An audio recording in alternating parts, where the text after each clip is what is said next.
네, 안녕하세요. 어, 저 며칠 동안 에, 면접에 관한 내용을 좀 듣고 싶다 하는 분들의 전화를 여러 통을 받았어요. 그런데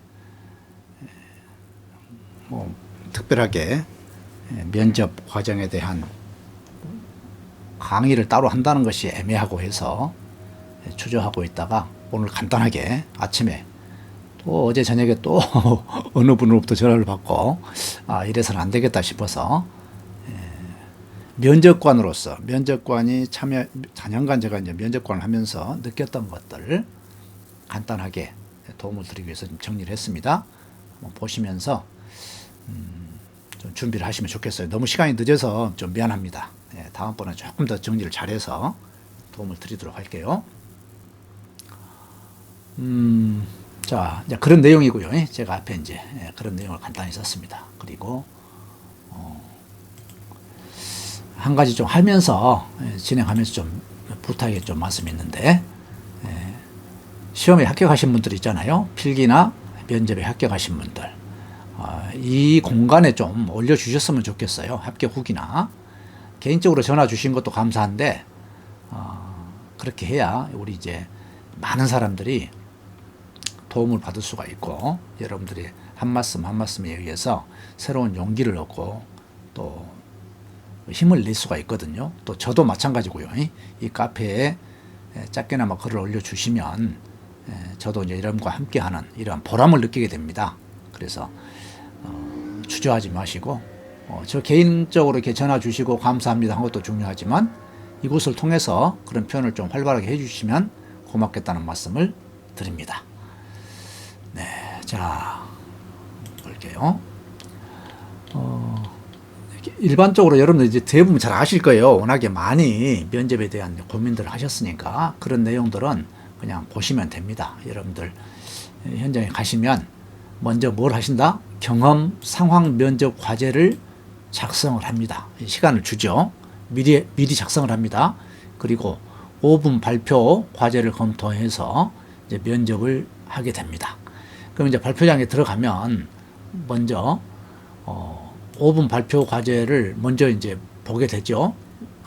보게 되고 이제 제가 가서 이제 자세히 설명드리겠습니다만 면접 시간은 총 30분입니다. 그러면 여러분들이 들어갈 때 면접 시험 평정표를 가지고 이제 오른쪽에 있는 면접위원한테 제출한다 했는데 이것은 그때그때마다 다르긴 한데 그렇게 하고 있고요. 이 내용은 여러분들 좀 한번 보세요. 보시고 제가 필요로 한 얘기 간단하게 좀 정리를 할게요. 이 지금 자료가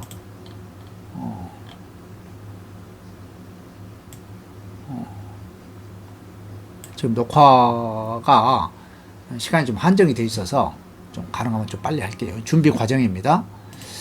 면접일이 면접관보다 먼저 도착을 해서 여러분들이 하는 일이 경험과 상황 면접 과제를 작성한다는 거 잘 알고 계시고요. 또 5분 발표 내용을 검토한 후에 면접관이 각 부스에 이제 가서 보시면 부스가 다 이제 따로따로 되어 있거든요. 그런데 굉장히 가까워요. 조별로 그 부스가 이렇게 멀지가 않습니다. 그래서 조별로 이렇게 대기하고 있다가 면접관이 안에 들어가 있고, 그럼 이렇게 들어가서 인사를 하고 자리를 앉고 이제 이러한 과정입니다. 들어가면서 가볍게 목례를 하고 수험표와 수험 번호와 이름을 말한 후에 면접관이 자리에 앉을 것을 원하면 자리에 앉습니다. 통상 이제 와서 뭐 바로 앉는 친구들도 있는데 그것은 조금 보기가 그렇더라고요. 그래서 통상은 들어와서 이제 머뭇거리면 면접관이 앉으라고 이제 안내를 합니다. 이리 앉으세요. 그러면 자연스럽게 감사합니다 하고 앉으면 됩니다. 근데 바로 앉는 것보다는 조금 기다리는 것도 괜찮을 것 같아요. 이때 이제 큰 소리로 막 들어오면서 막 이름 누굽니다 하고 막 온 사람도 있는데 너무 그럴 필요는 없어요. 옆에 부스에 이제 방해가 될 수도 있으니까 적당하게 목소리를 내시기 바랍니다. 활기찬 모습을 보이는 건 좋지만 지나친 것은 바람직하지 않다 이런 얘기를 합니다. 자, 눈높이입니다. 여러분들 눈높이 눈을 어디에 두지 대화를 하다 보면 그래서 눈을 부릅뜨고 이제 면접관을 계속 주시한 사람도 있어요. 그러면 좀 부담되겠죠. 그래서 그렇다고 해서 이제 면접관이 없는 곳으로 자꾸 눈을 내리깐다거나 또 허공을 바라보고 답을 한다거나 이건 바람직하지 않습니다. 할 수만 있다면 두 분 면접관의 눈을 이렇게 번갈아 가면서 보는 것이 좋고요. 또 면접 과정에서 질문을 한 면접관에게 집중하는 자세를 보여야 합니다. 질문하지 않는 면접관을 향해서 지나치게 오래 본다거나 하는 것은 바람직하지 않겠죠. 질문하신 분에게 집중적으로 보시고 그러면서도 마음으로 동의가 필요한 부분은 이제 옆에 있는 면접관에게도 눈을 돌려서 답을 하는 여유를 가졌으면 좋겠다 말씀드립니다.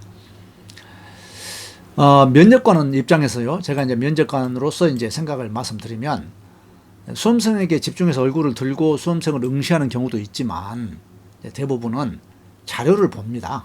자료를 보면서 이제 다른 종이에 따른 이제 평가 요소들 체킹을 하면서 이제 답을 듣거든요. 그럴 때 여러분들은 너무 그러한 상황에 개의치 말고 상대방이 듣고 있다, 지금 나를 쳐다보고 있다 생각하고 답을 하라는 얘기입니다. 자, 수험생의 주장이나 말이 진지하고 흥미로우면 면접관도 얼굴을 들고 그 이야기에 푹 빠져듭니다. 빠져들고 뭐 평가는 나중에 하면 되니까. 그래서 하지만 내용이 진부하고 뻔하게 느껴지거나 과장된 것이면 자료를 보면서 이 친구를 어떻게 골탕을 먹일까? 이 정도 수준은 아니지만 내면적으로 압박 질문을 준비를 하게 돼요. 마음 이제 뭐 다 그렇다는 것은 아니지만 이렇다는 얘기입니다. 그래서 그렇겠구나 이렇게 생각을 하시면 돼요. 과장되거나 거짓말을 만들면 안 됩니다. 이 상황 설정을 할 때 가끔 수험생을 접할 때 안타까운 것은 과장된 내용으로 자신을 꾸미려고 한다는 점입니다. 그래서 옛날에는 이제 자원봉사 얘기를 주로 많이 했었어요. 그런데 이럴 때 과장하거나 꾸미게 되면 추적 질문을 통해서 이제 당황하게 됩니다. 내가 진짜로 느끼지 않은 것이라면 이 면접관들을 가볍게 보시면 안 돼요. 많은 경륜을 갖고 계신 분들이기 때문에 여러분들 보면 척하면 압니다. 그렇다고 위축될 필요는 없고요. 시정당당한 모습은 신뢰를 주게 됩니다. 그래서 자세를 바로 하고 그 시간만이라도, 또 어떤 경우는 이제 30분 하니까 뭐 알겠어 하는데 사실은 다 보여요. 30분 하고 나면 25분 정도 실제로 이루어지는데 그 사람의 행동이나 말하는 태도나 어떤 그런 것에서 거의 다 드러납니다. 그렇다고 해서 너무 기죽지 마시고 면접관은 면접관, 나는 나, 이렇게 힘을 내서 보시기 바랍니다. 자, 그 다음에 면접관은 누가 오느냐 이거죠. 두 사람이 오는데요. 한 사람은 그 채용기관에 이제 근무하는 분이다. 우리 교정 같은 경우는 이제 교정관, 다시 말해서 5급 과장님들이 주로 오십니다. 그리고 이제 타 기관의 5급 과장이 함께 오시거든요. 우리는 이제 세무직 같은 경우 전에는 많이 뽑았거든요. 그러면 서로 이제 상부상조 해줘야 하잖아요. 그래서 그쪽에서 한번 와주고 우리도 이제 가서 도와주고 이제 이렇게 했던, 그렇게 주로 합니다. 자, 면접위원 이쪽은 인사혁신처하고 이제 각 직렬 인사 담당자가 이제 협의를 해서 하죠. 이제 이번에도 뭐 전체 6천 명 정도의 공무원을 뽑는데 우리 교도관을 약 1,000명 가까이 뽑잖아요. 그래서 가장 방대한 아마 면접이 될 것이라고 보고 있어요.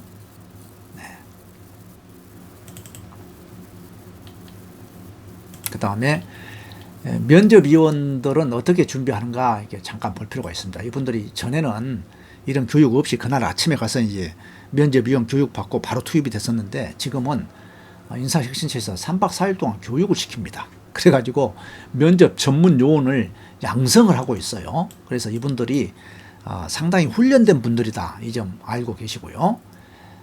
무엇보다도 제가 이제 여러분들이 좀 이해가 부족한 것이 뭐냐면 이 상황이나 경험 답변서를 왜 만들지 하는 것을 먼저 여러분들 아셔야 해요. 이제 여러분들 처음에 작성을 할 때 2장을 자동으로 이제 복사하게 되어 있거든요. 그러면 한 분은 면접위원한테 먼저 전달하고 한 분은 여러분들이 갖고 들어갑니다. 그래서 면접위원이 그걸 먼저 이제 검토를 할 시간을 주고 있어요. 자, 그러면 이제 면접위원하고 실제로 여러분들이 어떤 대화를 나눌까? 철저하게 여러분들이 제시한 그 내용 가지고 합니다.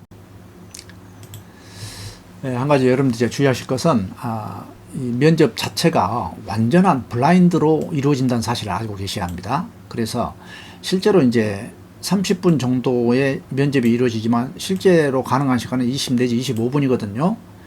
그때에 무엇을 가지고 얘기하느냐, 결국은 그 자료, 여러분들이 제시한 자료에 근거해서 대화를 할 수밖에 없어요. 다른 일체 질문을 사실상 못하게 하고 있고, 한다 할지라도 그 범위 내에서 하도록 하고 있다는 얘기죠. 그러면 상황 질문서와 경험과 상황 질문서가 얼마나 중요하냐, 이걸 먼저 인식을 하셔야 합니다. 과거와 미래를 보신다고 보시면 돼요. 뭐냐면 경험 질문은 과거에 네가 무슨 일을 했니? 그 문제를 봉착했을 때 어떻게 직면해서 어떤 자세로 그 문제를 풀어갔니? 결국은 뭐냐면 문제 해결력을 보려고 하는 거예요. 여러분들 그 관계는 이제 그 문제는 어떤 거겠어요? 가정의 문제, 친구의 문제, 직업의 문제, 다양하지 않겠습니까? 근데 그 중에서 가장 익숙한 문제, 가장 내가 정말 이때 내가 이 경험을 통해서 많이 성장했어 라는 질문을 선택을 하시라는 얘기입니다. 그래서 여기 이제 제가 자세히 좀 써놨으니까 읽어보시고요. 최근 3년 내지 또는 5년 이내에 겪은 경험담을 쓰라고 할 거예요. 그럼 이것은 여러분들 준비를 미리 할 수가 있습니다. 왜? 내가 경험한 것이기 때문에. 그래서 뭐 동아리 활동이라든가 친구라든가 가족관계, 사실은 이거 쓰라고 해도 뭐 대부분 여러분들이 학창 시절이나 군대 시절 가지고 얘기를 해요. 나이가 드신 분들은 물론 직장을 얻거나 또 이 직장에서의 실패담이나 이런 것도 있을 수가 있는데, 그래서 너무 그 내용에 부담 갖지 마시고 그 내용이 얼마나 진실하냐, 그것을 어떻게 극복했느냐, 여기에 초점을 맞춰야 합니다. 특별한 이슈를 찾으려고 하지 말고 소소한 일이지만 그 어려움을 어떻게 극복해냈는지 풀어냈는지 이걸 보고자 하는 거예요. 자, 상황 질문은 뭘까요? 사실은 같은 목적입니다. 그런데 상황에 맞게 어떤 상황을, 가상의 상황을 설정을 하고 미래에 이 사람은 어떻게 적응을 할까, 풀어낼까, 이걸 보고자 하는 거예요. 그래서 이제 이런 상황을 주죠. 수용자 또는 민원인의 불법 부당하지만 인간적으로 봐서는 꼭 도와주고 싶어. 이럴 때 어떻게 풀어나갈 것이냐. 뭐 항상 불법과 부당함이 녹아있는, 그럼에도 보호나 지원이 필요한 애매한 상황을 여러분들이 던져줍니다. 그래서 당신이 어떻게 풀어갈 것인가. 이건 단지 교정직만 아니라 모든 상황이 다 그래요. 그런데 교정직에서는 이러한 상황을 줄 가능성이 있다. 그러면 문제 해결력을 볼 때 여러분들이 아니 불법이면 안 되죠, 이렇게 잘라버리면 안 된다는 얘기야. 법대로 하세요, 이 말처럼 여러분들이 쓰기는 편할지 모르지만 상사나 국가에서 봤을 때 행정 공무원의 역량을 보고자 했을 때 이것은 매우 무책임한 얘기로 들립니다. 그래서 제가 이제 간단히 써놨으니까 한번 참고하시고요.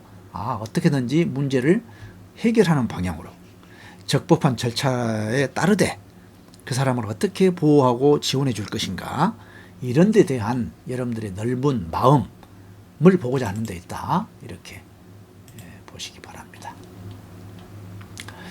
이제 당락 결정에 대해서 여러분들 고민이 많죠.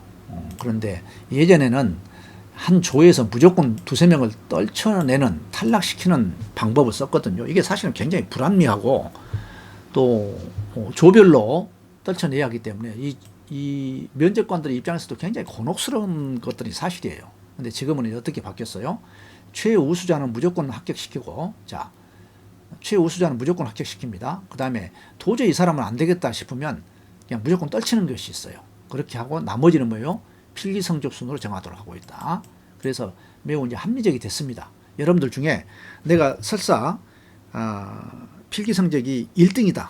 그랬는데 면접을 완전히 망쳤다. 그럼 떨어질 수 있어요. 또 반대로 필기 성적이 완전히 엉망인데 면접에서 너무 잘했다. 합격할 수 있어. 그 나머지는 필기 성적으로 한다는 얘기예요. 네. 굉장히 합리적이 됐죠. 공정할까? 예, 공정합니다. 믿으세요. 그렇다고 해서 면접 수업에서 떨어진 나는 뭐 쓰레기일까? 이렇게 보지 말란 얘기야. 그럼에도 불구하고 면접이 완전한 것은 아니에요. 어떤 경우는 제가 이제 후배 한 사람은 9급 필기 1등으로 합격했는데 면접에서 떨어지고요. 7급 필기에 간신히 합격했는데 면접에서 통과하고 그 한 해에. 그러니까 의미가 없어 사실은.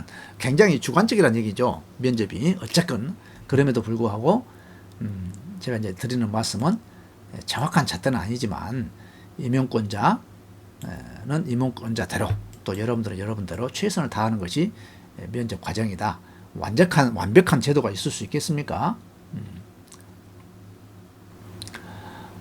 제가 이제 하고자 하는 얘기들을 다 했는지는 모르겠는데 좀 자세히 읽어보세요. 제가 정말로 필요한 거.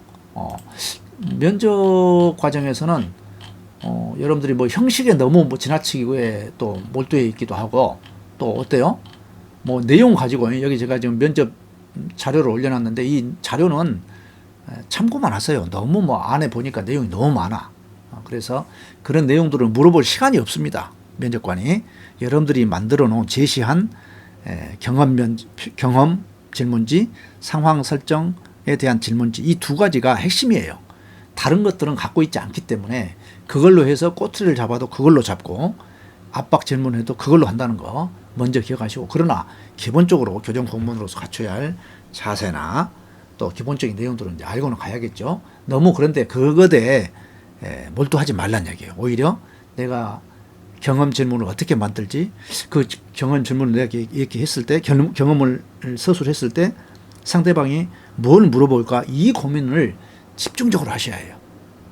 어떤 질문을 하더라도 잘 빠져나갈 수 있는 잘 답을 할 수 있는 그러한 준비를 하시라는 부탁을 드리고요. 제가 마지막으로 이거 한번 잘 읽어보셔야 해요. 2번, 3번 읽어보셔야 합니다. 제가 이제 이걸 그대로 막 다 설명을 드리기가 힘들어서 마지막으로 제가 좀 말씀을 드리고 싶은 것은 사실은 시험에 대해서 여러분들이 이제 합격자보다는 불합격자가 많습니다. 어쩔 수 없어요. 불합격자가 많은데 불합격했다고 해서 이 좌절해 버리잖아요. 그러면 그 시간이 나는 너무 아까운 거야. 가끔 이제 유튜브에 보면 어떤 선생님들은 위로 차원이죠. 너무 공무원 시험에 목매지 말라 이런 분도 있어. 그런데 여러분 목매지 않고 되는 일 없습니다. 그래서 최선을 다해달라는 얘기고 떨어졌다고 해서 도망가지 말고 붙들고 계세요. 그러면 합격을 합니다. 조금 빠르고 늦고는 있지만 제가 볼 때 이건 뭐 2, 3년 해가지고 뭐 떠나버리면 그걸로 끝나는 거야. 사실은 의미 없어. 의미 없는 시간이 되고 말아. 물론 그것이 다 의미 없겠습니까만 그래서 제가 다시 한번 말씀드립니다. 혹독한 요구일지 모르지만 저는 여러분들한테 실패라고 하는 것은 우린 늘 우리 옆에 있는 병가지 상사예요. 병가지는 뭡니까? 전쟁하는데 맨날 이길 수가 있습니까? 진단 말이죠. 그런데 그 실패가 곧 나를 의미하는 것은 아니다. 실패를 딛고 일어서는 하나의 과정일 뿐이므로 여러분들 나가 떨어져 있지 말고 나가 떨어져서 내가 이제는 안 되는가 봐. 내 수준이 이 정도밖에 안 되는가 봐. 이럴 때가 합격할 때라는 거 반드시 기억하시고 혹시 면접에서 이제 떨어지면 얼마나 가슴이 아파요. 더 아픕니다. 사실 필기에서 떨어지면 그런가 보다 한데 그래서 제가 필기할 때 체력 준비하고 체력 준비할 때 면접하라는 얘기가 바로 그거예요. 그래서 혹시라도 여러분들이 다시 준비하게 된다면 다시 한번 마음을 다잡고 힘을 내시라는 당부의 말씀을 간곡한 당부의 말씀을 드립니다. 여러분들 꼭 합격해서 돌아오시고 이 카페에 꼭 답을 좀 올려주세요. 합격 후기 여러분들 그 글을 보고 많은 사람들 또 힘을 내고 또 새 출발을 하게 됩니다. 예, 고맙습니다.